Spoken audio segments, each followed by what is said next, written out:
Hello there and welcome. Well, it's Wednesday and today I'm going to be reading to you from a writer named James Thurber. I think he may have fallen out of popularity of late. He's early 20th century and there's nobody like him. There's absolutely nobody like him.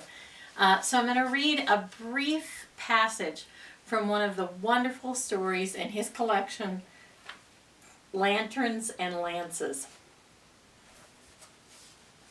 This is from the essay titled My Singalese Birds and Siamese Cats. But this particular passage is about dogs, mostly.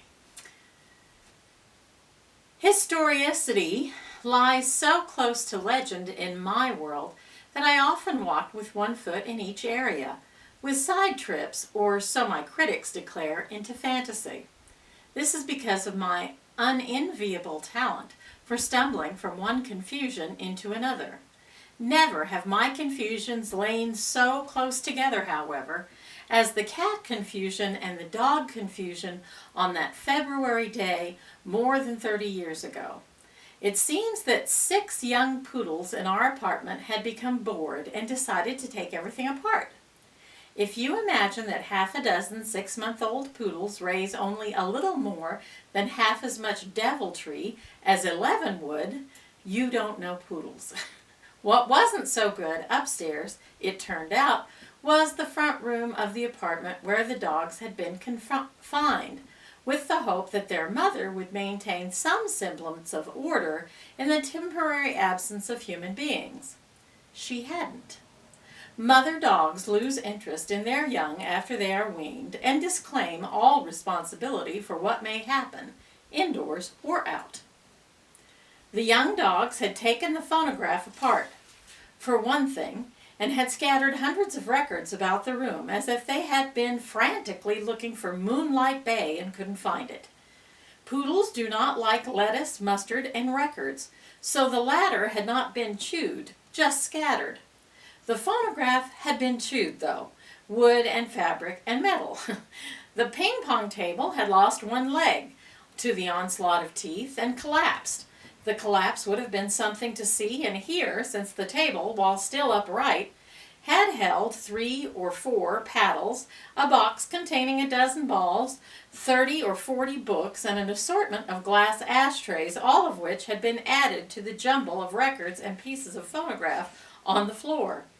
Poodles always listen attentively while being scolded, looking innocent, bewildered, and misunderstood.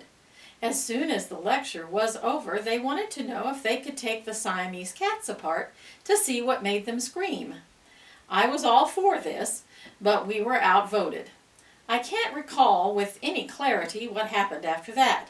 Some process of defense mechanism has erased the rest of that ungainly afternoon and evening, except for the protests of a nervously disheveled gentleman who lived in the apartment below. He came up and knocked on the door and demanded to know what in the name of heaven we were harboring and abetting.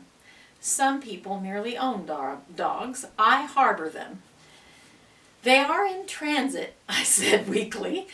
He mentioned federal statutes, state laws, city ordinances, Christianity, common decency, the American way of life, and friends of his in high official positions.